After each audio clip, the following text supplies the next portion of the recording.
मेरे प्यारे साथियों, आज हम इस वीडियो में बात करने वाले हैं कंप्लीट क्लास 10 फिजिक्स के बारे में। क्योंकि आपका पेपर 25 फरवरी को हो, अगर 25 फरवरी से पहले आप इस वीडियो को कंप्लीट देख लेते हैं तो फिजिक्स से आने वाले सभी सवाल का सॉल्यूशन आपको देखने को मिलेगा। और मेरे प्यारे साथियों, याद रखेंगे किस प्रकार के सवाल आते हैं, इसको भी हम लोग डिस्कस करेंगे। तो आइए शुरू करते हैं। हम बात करेंगे फिजिक्स को लेकर के। तो सबसे पहले मैं फिजिक्स के 4 चैप्टर आपको मैं बता देता हूँ। इस 4 चैप्टर से किन चैप्टर से अधिक सवाल बनने के चांसेस होते हैं प्यारे बच्चों। सबसे पहले आपका जो पहला चैप्टर और तीसरा चैप्टर है, इन दोनों से क्या ही आता है प्यारे बच्चों, इनसे न्यूमेरिकल आते हैं। अगर न्यूमेरिकल आएगा तो इन्हीं 2 चैप्टर से ही आएगा। न्यूमेरिकल का मतलब प्यारे बच्चों क्या होता है, आंकिक प्रश्न होता है, जिसको हम लोग बोलते हैं हिंदी में प्यारे बच्चों। अब दूसरे चैप्टर से क्या आता है प्यारे बच्चों, दूसरे चैप्टर से केवल थ्योरी आती है। क्या आती है? थ्योरी आती है प्यारे बच्चों, लिखने के लिए आता है। दूसरे चैप्टर से कोई न्यूमेरिकल नहीं मिलता, बहुत ही ना के बराबर मिलता है, आया तो हीरा माना जाता है। अधिकतर न्यूमेरिकल का पार्ट जो लॉन्ग न्यूमेरिकल होते हैं, जो 4 नंबर न्यूमेरिकल, 2 नंबर के न्यूमेरिकल होते हैं, जो 6 नंबर के न्यूमेरिकल होते हैं और 1 नंबर के भी न्यूमेरिकल जो होते हैं, वो अधिकतर न्यूमेरिकल आपके एक चैप्टर और तीसरे चैप्टर से पूछे जाते हैं। सर पहले चैप्टर का नाम क्या है? सर पहले चैप्टर का नाम है प्रकाश, परावर्तन तथा अपवर्तन। तीसरे चैप्टर का क्या नाम है? विद्युत नाम है प्यारे बच्चों। ओके, जिससे चुंबक वाला हमें चीजों को समझना होता है, मैग्नेटिक फील्ड वगैरह समझना होता है।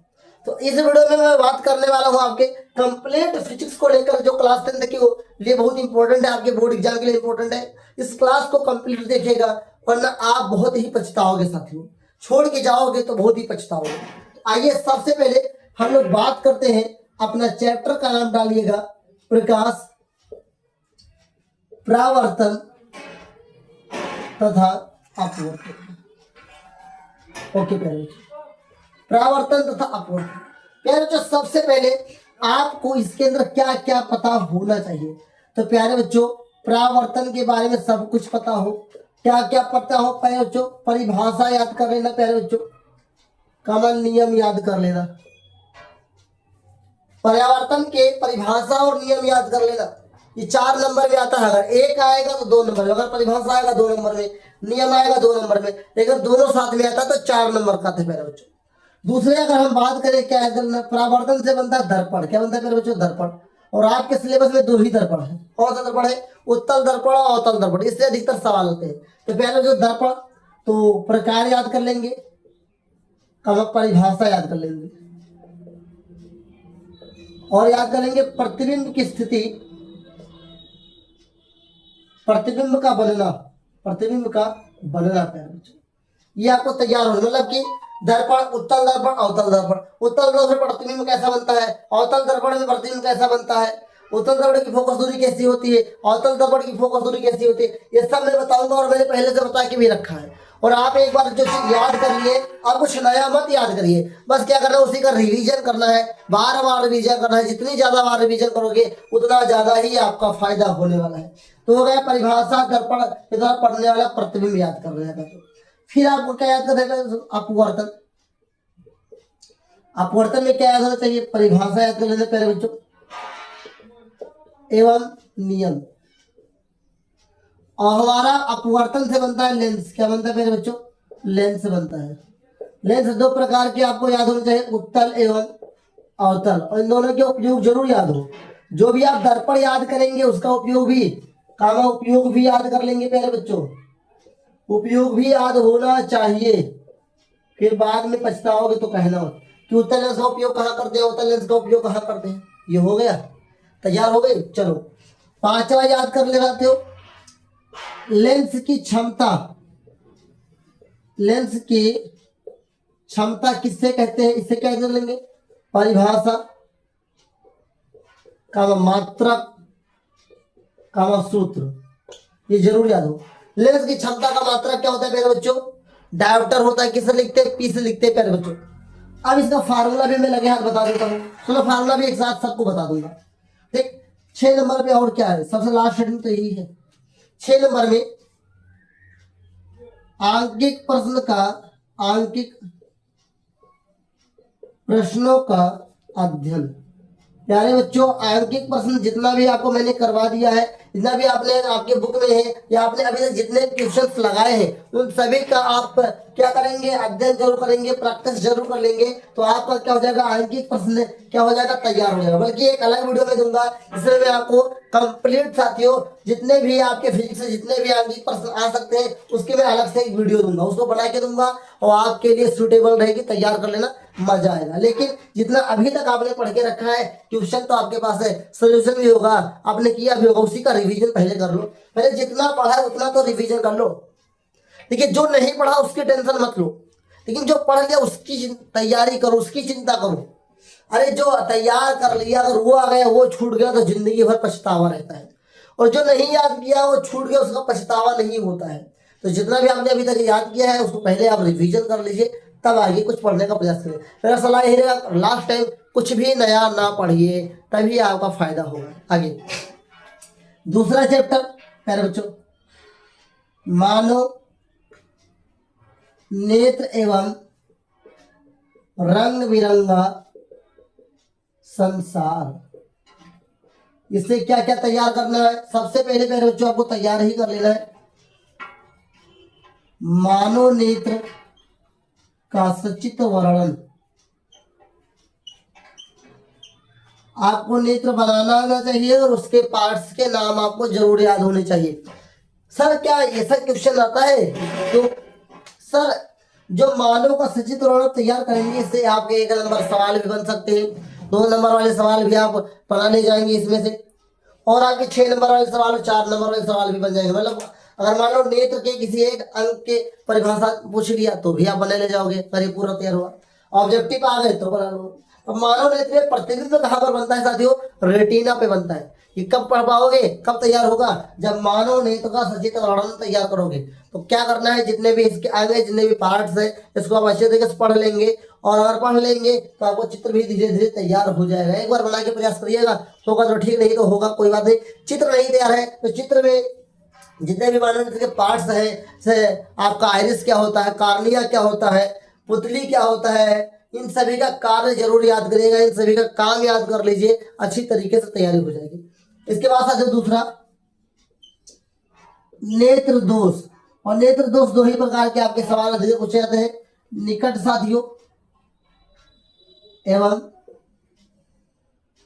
दूर। निकट दृष्टि दोष और दूर दृष्टि दोष, मतलब साथियों मायोपिया और प्रेस बायोपिया पूछा जाता है। ठीक है, ओके।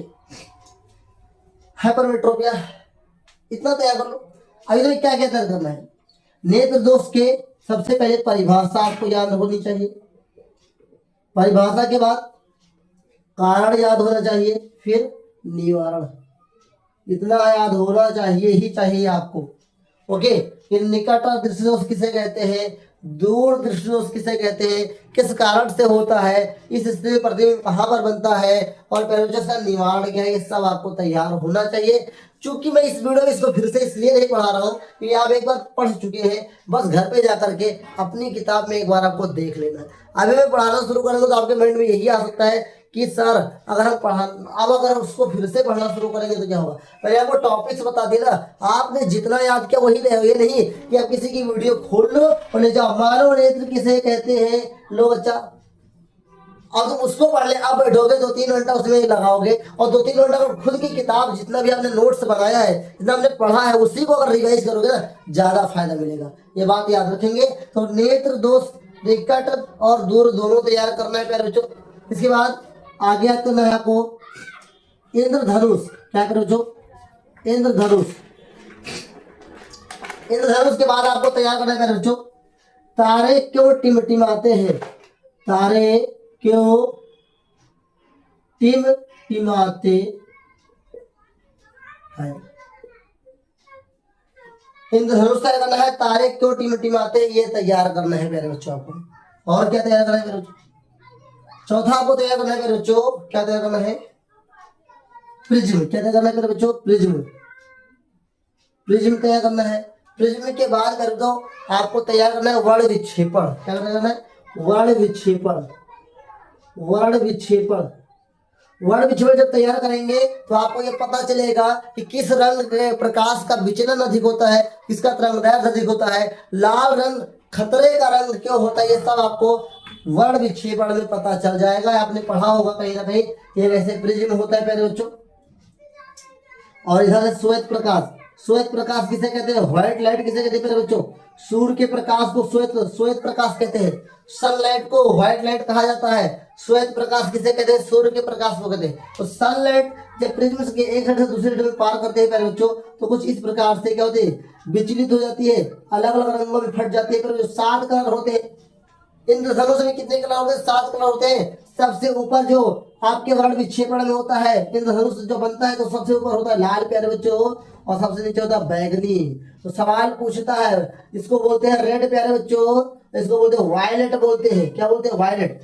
पूछता है कि प्रिज्म में जब श्वेत प्रकाश एक छोर से दूसरे छोर की ओर जाता है, तो प्रिज्म के आधार मतलब बेस, आधार की ओर सबसे अधिक कौन से प्रकाश का विचलन होता है, बैगनी कलर का।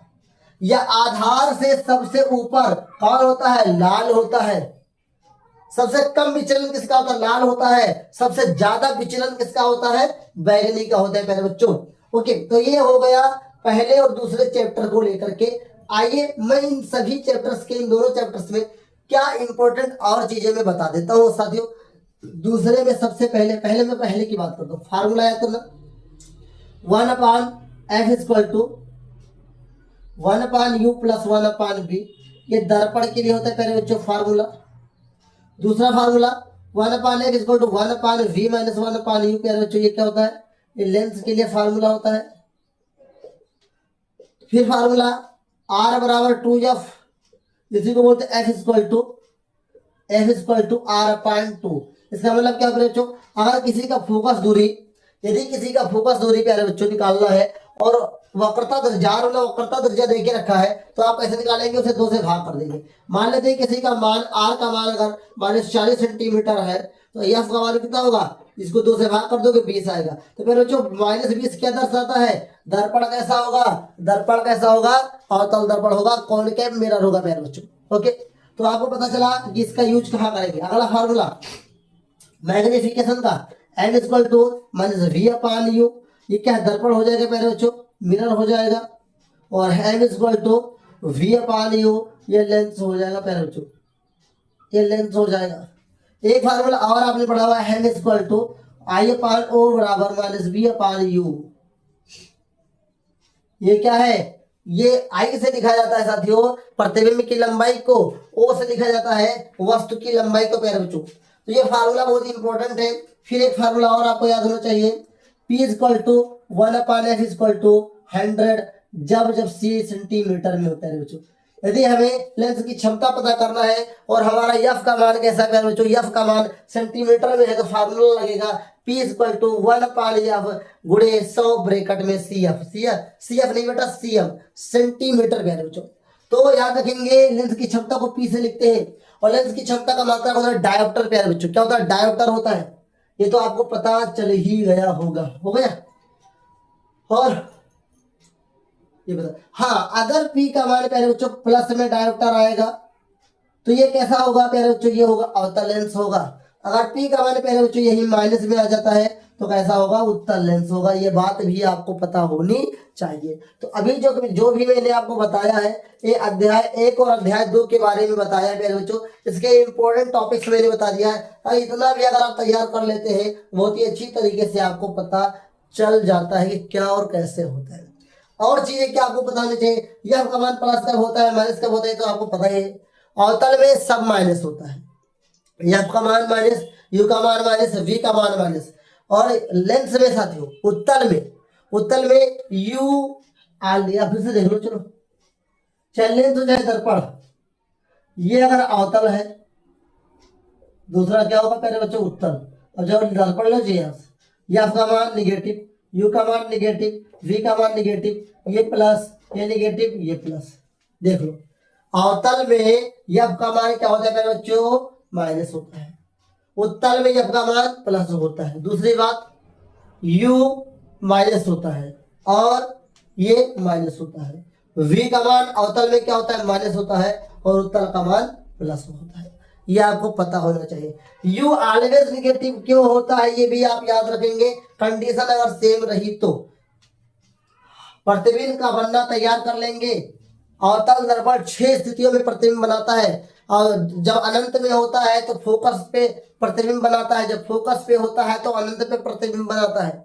ये सब आपको अच्छी तरीके से तैयार करना है। आपको इन सभी की परिभाषाएं पढ़ लेनी है और कहीं कुछ नया नहीं पढ़ना है।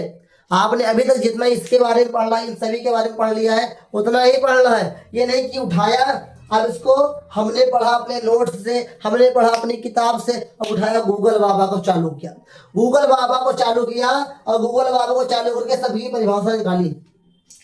जो आपने याद किया बड़ा आसान था, गूगल पे आ गया थोड़ा सा कठिन। अब लो बेटा, अब क्या करोगे, परेशान होगे? तो परेशान नहीं होना है आपको। इसलिए आपने जिस नोट्स से, जिस किताब से पढ़ाई की है उसको फॉलो करके उन सभी चीजों को पढ़ लो। अभी वक्त है, कठिन नहीं है, बड़ा सरल है। तो पहले चैप्टर दूसरे चैप्टर के बारे में मैंने बता दिया, क्या पढ़ करके जाना है, क्या पढ़ करके जाना है। तो आइए, अब हमारे पास 2 चैप्टर और है, इलेक्ट्रिसिटी प्यारे बच्चों और मैग्नेट वाला चैप्टर है। इसको मैं मिटा देता हूँ प्यारे बच्चों, ध्यान देंगे। अभी मैंने आपको बताया केवल परिभाषाएं, कुछ मैंने सूत्र बता दिया। एक मैंने वीडियो बनाने का वादा आपसे किया है कि जिसमें मैं इंपॉर्टेंट ऑल ओवर फिजिक्स जो आपके क्लास 10 की है उसके सभी इंपॉर्टेंट न्यूमेरिकल्स की वीडियो भी लेकर आऊंगा, उसको भी देखिएगा। वो सारे न्यूमेरिकल बहुत इंपॉर्टेंट होंगे। अब आप ये भी कह सकते हैं कि सर जो आपने न्यूमेरिकल बताया था वो क्या हुआ, आया नहीं। सर एक बात याद रखें, न्यूमेरिकल वही आता है जो आप लगा करके जाते हैं, लेकिन याद रखें केवल डिजिट बदल जाता है, घुमा के पूछ लिया फंस जाओगे। इसलिए मैं कहता हूँ कॉन्सेप्ट क्लियर करो। अंक बदल सकता है, तरीका नहीं बदल सकता है। कहते ना कि अपने मंजिल को कतई मत बदलो, मंजिल को मिलने और मंजिल को पाने का रास्ता भले बदल दो, मंजिल मत बदलना, बस तरीका गलत मत अपना लेना। मंजिल नहीं पहुंचोगे कहीं और पहुंच जाओगे। ठीक है, अभी चले गूगल बाबा में गए, एक आंसर ढूंढना बड़ा कठिन है, आप बड़े परेशान। इसलिए जिस नोट से आपने पढ़ाई की है उसी से पढ़ेंगे। तीसरा चैप्टर आपका क्या मेरे बच्चों, विद्युत है। इंग्लिश में से क्या बोलते हैं, इलेक्ट्रिसिटी बोलते हैं मेरे बच्चों। चलो याद रखें, इस चैप्टर से अधिकतर यूनिट के सवाल इसी चैप्टर से आते हैं। मात्रक के जितने भी सवाल होंगे कि बताइए इसका मात्रक क्या होता है, उसका मात्रक क्या होता है, अधिकतर इसी अध्याय से आने वाला है प्यारे बच्चों। तो आइए सबसे पहले इसमें क्या याद करना है आपको, आवेश। आवेश प्यारे बच्चों 2 प्रकार के होते हैं, पॉजिटिव और निगेटिव, धनात्मक आवेश और ऋणात्मक आवेश। इसके बाद पढ़ना है प्यारे बच्चों। और प्यारे बच्चों उसके बाद आपको पढ़ लेना है धारा, विद्युत धारा। चलो मैं पढ़ाना शुरू करता हूँ इस चैप्टर को, कि बहुत इंपॉर्टेंट चैप्टर है। विद्युत धारा प्यारे बच्चों, विद्युत धारा को लिखते हैं आई से। आई बराबर कई सूत्र आपने सुने होंगे। आई बराबर जो प्रचलित फार्मूला, आई बराबर वी अपान आर, आई बराबर वी अपान आर। इसके मात्रक की बात करें प्यारे बच्चों, क्या होता है, इसका होता है एम्पियर। क्या होता है प्यारे बच्चों, एम्पियर होता है। क्या होता है, एम्पियर। तो विद्युत धारा को लिखते हैं आई से, आई बराबर वी अपान ए, आर एक फार्मूला मैंने बता दिया, और इसका मात्रा क्या होता है, एम्पियर। इसकी परिभाषा आप याद कर लेंगे। फिर आपको याद होना चाहिए विभवांतर, विभवांतर, ठीक, इसे बोलते हैं पोटेंशियल डिफरेंस। इसे वी से लिखते हैं, वी बराबर आई आर एक फार्मूला होता है, इसका मात्रक होता है वोल्ट प्यारे बच्चों। क्या होता है, वोल्ट होता है। फिर आपको तैयार कर लेना प्यारे बच्चों प्रतिरोध। क्या करना है, प्रतिरोध। प्रतिरोध को लिखते हैं आर से प्यारे बच्चों, और आर बराबर होता है वी अपान आई, इसका मात्रक होता है ओम। क्या होता है प्यारे बच्चों, ओम। जितना भी बता रहा हूं मैंने, इसका किससे लिखा जाता है ये तो मैंने आपको बता दिया, इसके मात्रक बता दिया। बस इसी परिभाषा को याद करना है, कि सूत्र भी मैं बता दे रहा हूं प्यारे बच्चों।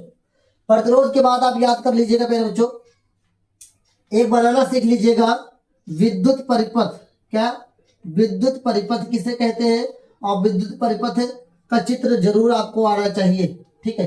साहब घर का बोर्ड है, घर का कनेक्शन कैसे किया जाता है, वो एक विद्युत परिपथ होता है प्यारे बच्चों। ज्यादा इसकी परिभाषा याद कर लोगे तो चित्र ऑटोमेटिक वहां पर बनाओ तो उसे देख के आप कर सकते हैं, आगे बुक में होगा, बना करके आप तैयार कर लीजिएगा।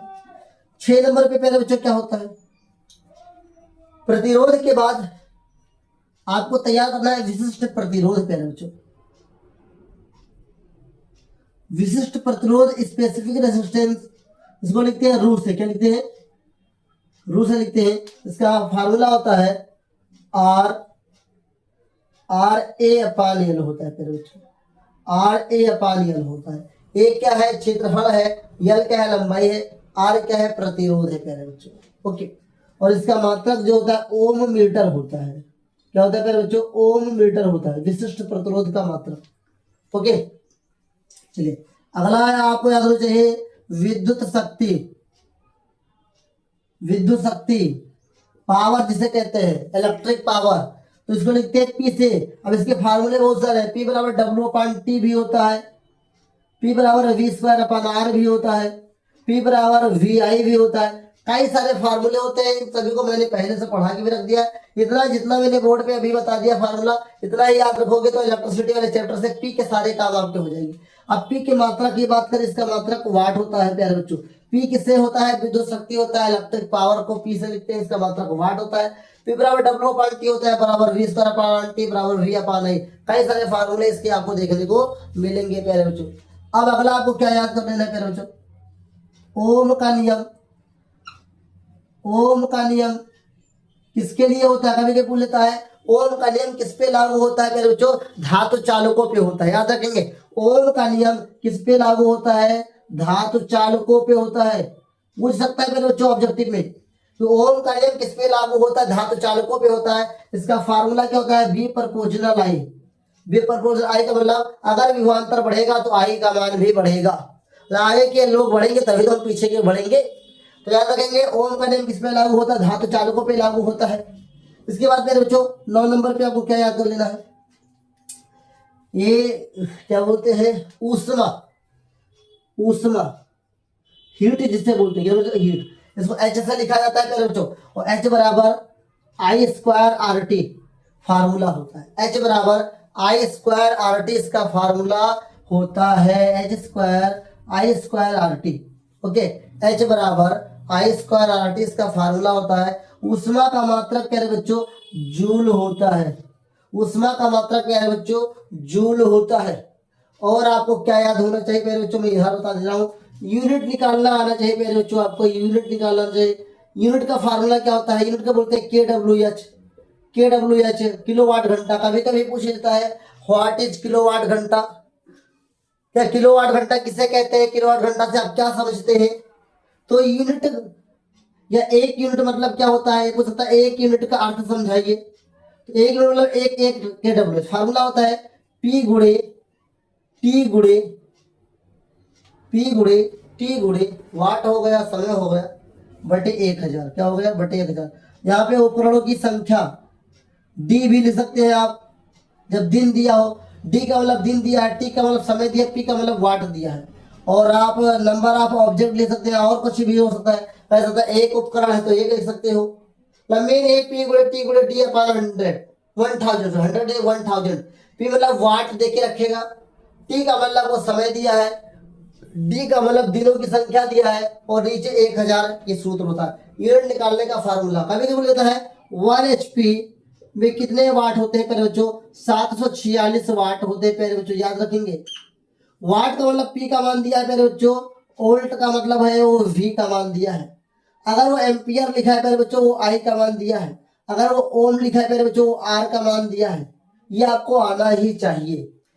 इतने टॉपिक्स आपको अगर अच्छी तरीके से इस चैप्टर में आ जाते हैं तो आप इस चैप्टर से अच्छी तैयारी कर सकते हैं, आपके अच्छे अंक आ सकते हैं प्यारे बच्चों।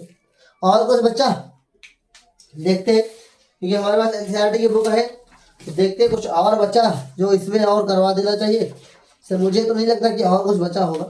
फिलहाल मैं एक बार और नज़र मार ही देता हूँ, क्या कुछ बचा, जैसे बचा तो कुछ होगा नहीं, मतलब कुछ नहीं बचा। अगर इतना भी आप तैयार कर लेते जितना मैंने बताया प्यारे बच्चों, तो आपका तीसरे चैप्टर से कोई डाउट नहीं रहेगा। आंकिक प्रश्न जितने भी मैंने फार्मूले बताए हैं इन सभी पे आपको न्यूमेरिकल्स लगाना आना चाहिए। हाँ, एक चीज छूट रहा है प्यारे बच्चों, एक चीज छूट रहा है, प्रतिरोधों का संयोजन, कॉम्बिनेशन ऑफ रेजिस्टेंस, प्रतिरोधों का संयोजन, कॉम्बिनेशन ऑफ रेजिस्टेंस पर ये छूट रहा था। कितने प्रकार के होते हैं कोई बताएगा कमेंट करके? सर 2 प्रकार के होते हैं, पहला और दूसरा, श्रेणी क्रम और समांतर क्रम प्यारे बच्चों, समांतर क्रम प्यारे बच्चों। श्रेणी क्रम का फार्मूला होता है R is to R1 plus R2 dot dot जितने भी होंगे। समांतर क्रम का होता है 1/R is to 1/R1 plus 1/R2 dot dot जितना भी कर सकते हो करते जाना, समांतर क्रम का काम आपका हो जाएगा प्यारे बच्चों। अब मैं थोड़ा सा पहचान बता देता हूँ कैसे पहचानेंगे। अगर प्यारे बच्चों ऐसे जुड़ा हुआ है, प्रतिरोध कुछ इस प्रकार से जुड़ा हुआ है, ऐसे ऐसे जुड़ा है, मतलब ये एक प्रतिरोध ये है, ये एक प्रतिरोध यहां से यहां है, एक प्रतिरोध यहां से यहां है, एक प्रतिरोध यहां से यहां है, अलग अलग से ऐसे जुड़ा है, आगे पीछे करके जुड़ा है। तो ये कैसा क्रम होगा प्यारे बच्चों? ये श्रेणी क्रम होगा। कैसा होगा प्यारे बच्चों? श्रेणी क्रम होगा। प्यारे बच्चों अगर यही जुड़ा हुआ है कुछ इस प्रकार से, अगर ये कुछ इस प्रकार से जुड़ा हुआ है, ये कुछ इस प्रकार से जुड़ा हुआ है प्यारे बच्चों, तो याद रखेंगे आपका क्या है प्यारे बच्चों? ये समांतर क्रम है। क्या है प्यारे बच्चों? समांतर क्रम है। क्या है प्यारे बच्चों? समांतर क्रम है। मैंने आपको श्रेणी क्रम और समांतर क्रम की पहचान भी बता दिया प्यारे बच्चों, इसका फार्मूला भी बता दिया, इसकी परिभाषा आप याद करेंगे और ये काम आपका हो जाएगा। और कुछ बचा? और वैसे मुझे तो लगता है कि इस चैप्टर में अब कुछ बचा नहीं होगा। अब मुझे चुंबक के बारे में बताना चाहिए। चुंबक में ज्यादा तो कुछ नहीं याद करना है, लेकिन हाँ जितना भी याद करना है बहुत ही इंपॉर्टेंट चीज है। तो थोड़ा सा जगह में यहाँ पे ले लूंगा और इतने में आपको मैं उस अध्याय के बारे में बता देता हूँ। चलिए तैयार है आप लोग? ध्यान दीजिए। चौथा चैप्टर है चुंबक, या बोल सकते हैं विद्युत धारा का चुंबकीय प्रभाव। चुंबक इसमें पढ़ना होता है आपको, पूछ सकता है विद्युत धारा का चुंबकीय प्रभाव, इस टॉपिक में आ रहता है मेरे बच्चों। तो चुंबक में आपको क्या पढ़ना है? सबसे पहला प्रकार, दूसरा पढ़ना है परिभाषा, तीसरा पढ़ना है ध्रुव। तो प्यारे बच्चों इस तो आपको पता चल गया। चौथा आपको पढ़ लेना प्यारे बच्चों फ्लेमिंग के नियम, फ्लेमिंग के दाएं हाथ के नियम और बाएं हाथ के दोनों का नियम आपको पता होना चाहिए। अंगूठे का नियम भी पता है, मैक्सवेल का नियम याद रख लेंगे, मैक्सवेल का दक्षिणाहाती मैक्सवेल का नियम, ठीक। और इसमें आपको क्या याद करना है प्यारे बच्चों? फ्लेमिंग के नियम हो गए, मैक्सवेल के नियम हो गए, परिभाषा हो गई, प्रकार हो गए, और क्या याद करने का है? हाँ साथियों, फिर इधर मैं बता देता हूं, विद्युत चुंबक, फिर आपको परिनालिका पढ़ लेना है प्यारे बच्चों, परिनालिका। इतना अगर आप पढ़ेंगे इस चैप्टर से तो आपके सारे काम हो जाएंगे। फिर एक बार मैं एनसीईआरटी एग्जाम में एक बार फिर से देख लेता हूँ कि कुछ तो छूटा नहीं। फिर अगर कुछ छूट गया तो लड़के कहें सर जी क्या बात, कैसे पढ़ाए आप, तो गड़बड़ हो गया। बाकी यही सब कुछ है जितना भी मैंने आपको पढ़ा दिया है, और यही सब कुछ है। और कुछ बचा? और तो कुछ बचा नहीं सकती। अब मैं चलता हूँ, इसके आपको डिटेल्स पूरा पढ़ाने जा रहा हूँ, ध्यान से आप सुनेंगे, ध्यान से सुनेंगे। चलिए ध्यान से सुनेंगे तभी आप जान पाएंगे, अन्यथा आप नहीं जान पाएंगे प्यारे बच्चों। तो चुंबक के 2 प्रकार होते हैं, एक प्राकृतिक चुंबक होता है और प्यारे बच्चों आपके क्या होते हैं? नेचुरल चुंबक को ही प्राकृतिक चुंबक कहते हैं। एक आर्टिफिशियल जिसको बोलते हैं मानवकृत, या बोलते हैं साथियों क्या बोलते हैं? मानव मेड, मैन मेड बोलते हैं आर्टिफिशियल को, ठीक। ताकतवर कौन है? मैन मेड या आर्टिफिशियल? तो एक ही होगा, मैन मेड या नेचुरली, मतलब प्राकृतिक चुंबक ज्यादा ताकतवर है, या प्यारे बच्चों मानवकृत चुंबक है। तो सबसे अधिक ताकतवर होता है प्यारे बच्चों मानवकृत, से बोलते हैं आर्टिफिशियल, इंग्लिश में बोलते हैं मैन मेड बोलते हैं, और एक हिंदी में और कुछ बोलते हैं, मुझे याद नहीं आ रहा है। मतलब जो मानव निर्मित चुंबक होगा वो कृत्रिम चुंबक उसे बोलते हैं प्यारे बच्चों, दूसरा नाम याद आ चुका है, कृत्रिम चुंबक बोलते हैं। कृत्रिम चुंबक सबसे अधिक ताकतवर होता है किसकी कंपैरिजन में प्यारे बच्चों, किसकी कंपैरिजन में प्यारे बच्चों, वो होता है प्राकृतिक चुंबक के बारे में। मतलब प्राकृतिक चुंबक और कृत्रिम चुंबक इन दोनों में से कौन ज्यादा ताकतवर है, कृत्रिम चुंबक के प्यारे बच्चों। अब आइए परिभाषा आपको याद कर लेना है, प्रकार मैंने बता दिया। ध्रुव प्यारे बच्चों, एक चुंबक में दो ध्रुव होते हैं, एक होता है यल और एक होता है यस प्यारे बच्चों, एक होता है यल और एक होता है यस प्यारे बच्चों। देखिए ध्यान से, एक होता है यल और एक होता है यस प्यारे बच्चों। दो तो ध्रुव कितने होते हैं, दो, नॉर्थ और साउथ होते हैं प्यारे बच्चों। जब चुंबक को स्वतंत्र अवस्था में टांग दिया जाता है तो किस दिशा में चुंबक ऑटोमेटिक हो जाएगा, नॉर्थ और साउथ। हिंदी में बोलते हैं प्यारे बच्चों उत्तर दक्षिण। क्या पूछ सकता है, उत्तर दक्षिण पूछेगा। यदि चुंबक को स्वतंत्र अवस्था में टांग दिया जाता है या चुंबक को मुक्त अवस्था में रख दिया जाता है तो चुंबक किस स्थिति में आ जाता है, उत्तर और दक्षिण में आ जाता है। पूछता है कि चुंबक की चुंबकत्व समाप्त हो सकती है, नहीं हो सकती है प्यारे बच्चों। चुंबक का चुंबकत्व समाप्त नहीं हो सकती, कब तक, जब तक उसे पानी में उबाला ना जाए प्यारे बच्चों। चुंबकत्व खत्म करने के लिए आपको गर्म पानी में उबालना पड़ेगा। पूछता है कि चुंबकीय क्षेत्र रेखाएं किस दिशा से निकलती है, उत्तर से निकल करके प्यारे बच्चों दक्षिण में समाप्त हो जाती है ऐसे, और फिर ऐसे आता रहता है, ऐसे होता रहता है। और क्या याद करना है, ध्यान दीजिए इसी में, और आपको याद करना है 7वां नंबर याद करना है, चुंबक, चुंबकीय क्षेत्र, मैग्नेटिक फील्ड, चुंबकीय क्षेत्र आपको तैयार करना है।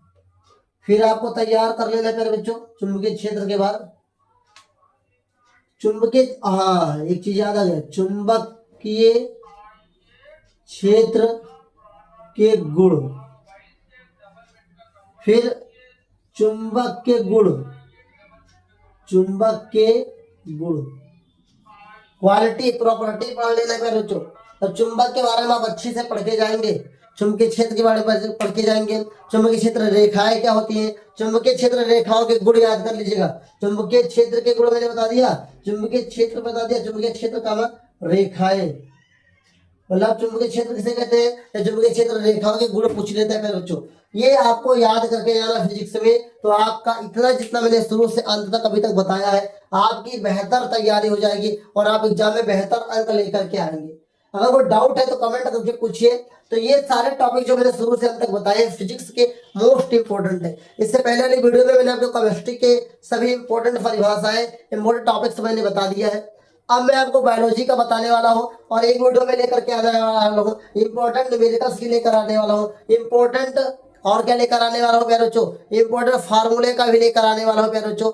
ऐसे ही अगर आप प्यार और सपोर्ट बनाए रखेंगे तो हम एक से एक वीडियो लेकर आएंगे जो आपके लिए और आपकी एग्जाम के लिए बहुत ही मोस्ट इंपॉर्टेंट होंगे। अगर कोई डाउट है कमेंट करके पूछिए। ये सारे क्वेश्चन जिसको मैंने शुरू से अंत तक बताया है, पहला चैप्टर, दूसरा चैप्टर, तीसरा चैप्टर, इन सभी को आप तैयार कर लेते हैं, इन सभी पर आधारित न्यूमेरिकल्स तैयार कर लेते हैं, तो आपका फिजिक्स का सेक्शन जो है साइंस के पेपर में बहुत ही बेहतर जाएगा। इससे पहले वाली वीडियो में मैंने आपको केमिस्ट्री के सभी इंपॉर्टेंट टॉपिक्स बता दिए थे। मेरे साथ इन सभी टॉपिक्स को आप अच्छी तरीके से तैयार करके आएंगे और तैयार करके आप बोर्ड एग्जाम में जाएंगे, लिख लिख के देखेंगे तो सभी चीजें आपको तैयार हो जाएंगी। अच्छी तरीके से देखिए, इन सभी टॉपिक्स को आपको तैयार करना है। इससे पहले भी जो मैंने पढ़ाया वो सब तैयार करना है। उम्मीद करते हैं वीडियो आपको अच्छी लगी होगी। वीडियो अच्छी लगी तो लाइक कर दीजिए, अपने दोस्तों तक शेयर कर दीजिए और चैनल में पहली बार सब्सक्राइब करना मत भूलिएगा साथियों। और अगर आप और अच्छी वीडियो को देखना चाहते हैं तो चैनल सब्सक्राइब करने के बाद हमारे वीडियो को वॉच करते रहिए, हमारे से जुड़े रहिए। आपकी तैयारी एक नए लेवल की हो जाएगी। मिलेंगे नेक्स्ट क्लास में, तब तक के लिए जय हिंद, वंदे मातरम साथियों।